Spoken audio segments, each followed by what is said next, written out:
Okay, I'm Chris Walton and I'm a meditation teacher. I'm Dan Conneely and I'm a meditation teacher. Today we're discussing spirituality. Yes, very much intertwined with meditation. Yes. Lots of terms that might be confusing or off-putting for people that aren't used to that.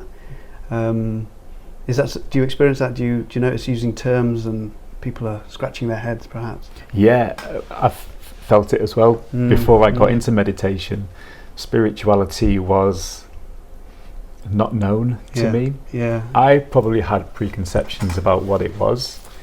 Yeah. Potentially still do. I don't think anyone can say that they are a master of understanding what spirituality is. I think it's very individual. Yeah. But yeah, when I first started meditating, I got into meditation for a very specific reason, to help me sleep better. And that was it. I wasn't interested or maybe even aware about the spiritual side of what a practice could bring to you or make you uncover. So yeah, I totally sympathise and empathise with people who say it's not really for me. Yeah. Or what is it? Or what is it all about? Yeah, and sometimes I feel that that's a valid point. If it's not for them, it's not for them.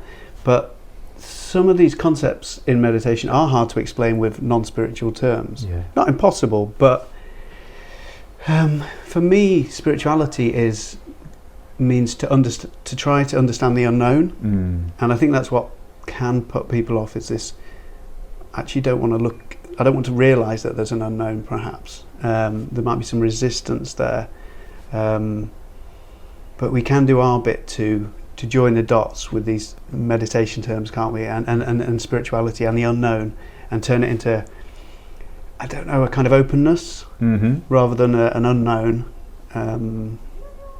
Which some people will like, some people will really like, but others they just don't want to go there, I think. So then, what is that unknown? That's the question that we want to pose to people, rather than saying it's the unknown. What do you think that unknown is, or what does that unknown mean to you? Because if it's searching for meaning and purpose, and potentially uncovering something that's far greater than yourself, that to me would be quite exciting. But obviously with that comes a whole bag full of unknown for people that they potentially don't want to bring along with them.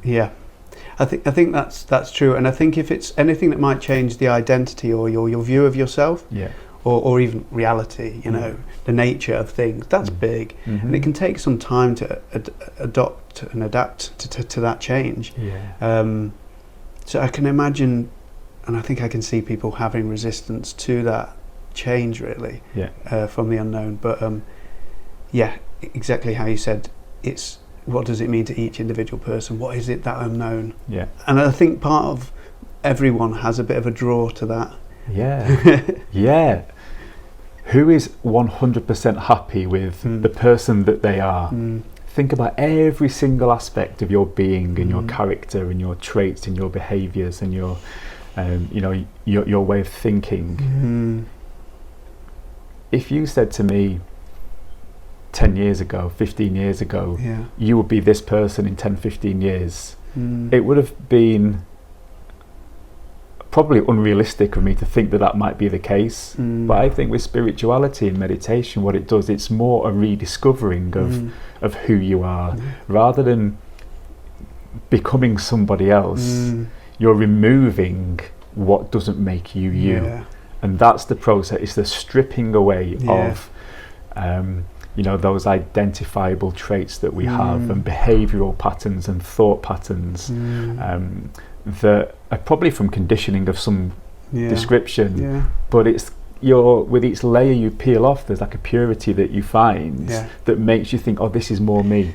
And another layer comes off, this is more me. And once you start going down that path or that journey, then you want to keep on going. I defy anyone really to go through a process of rediscovering themselves and saying it wasn't worth it.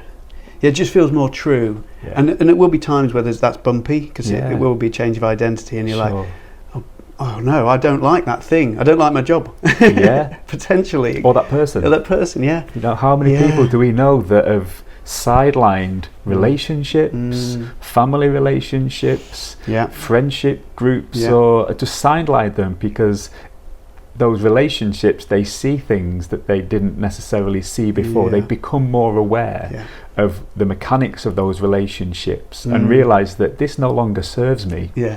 So I'm going to make the decision to sideline this part of my life because I'm going in this direction. And that can be quite scary if you think that might be something that would happen to you. You know, who's in control of those decisions, really? I think that's what people kind of think about.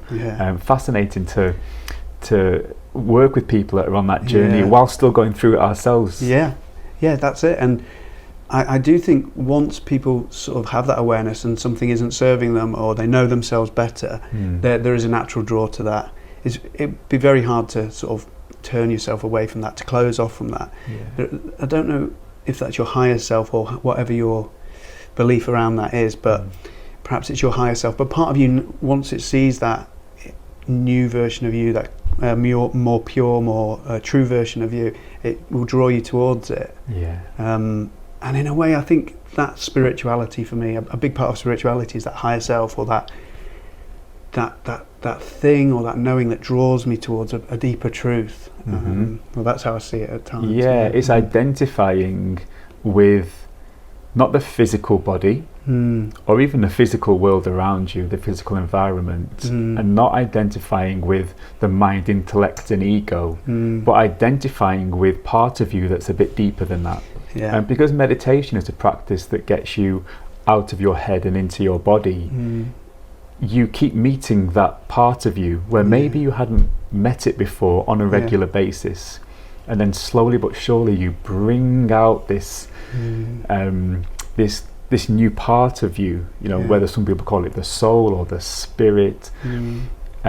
It's something that you think, well, this identifies me more so than maybe my ego or my mind or my, you know, past. You know, I don't identify by my job anymore or by my name or my surname, you know, and that bigger picture of who you are, it happens. And people can't put their finger on why, when, where or how, but it definitely happens. And I think a lot of people, like you say, a bumpy ride at times because identity is huge. But not identifying with your ego all of a sudden grounds you in a way that maybe you haven't been so before. And you used the word true before, that truer sense of who you are. It's a fascinating journey to go down. Thoughts? No, I totally agree, and that is the word, the truer version of yourself. If that's what you feel like you're being drawn towards, and that's got to be the right journey for you, and there will be this knowing and this draw towards it, and your life will flow a bit more easily, or you'll be less bothered about things, and you will be, this new version of yourself will be showing itself to the world a bit more clearly. So I think with spirituality, if any terms in meditation or any concepts bring out some resistance, that's an opportunity to look at that and see why you might be resistant. Why are you closing down to that? Is part of you resistance because there's a fear of change or the unknown? And explore that. There's probably an opportunity to grow there. And let's see. You know, have an attitude of let's see. You know, if you don't open the door and walk through it, you're never going to know what's behind the door. So let's see. And it's really valuable to have community or a group that you can feel part of, rather than feeling as though this is something that you're doing on your own.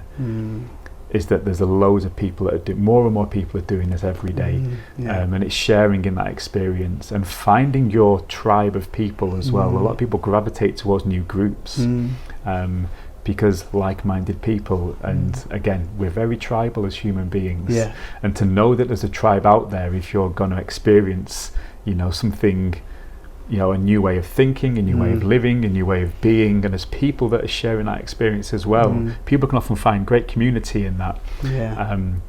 So to facilitate that and sharing that journey with them is it's a great part of the job. It's beautiful.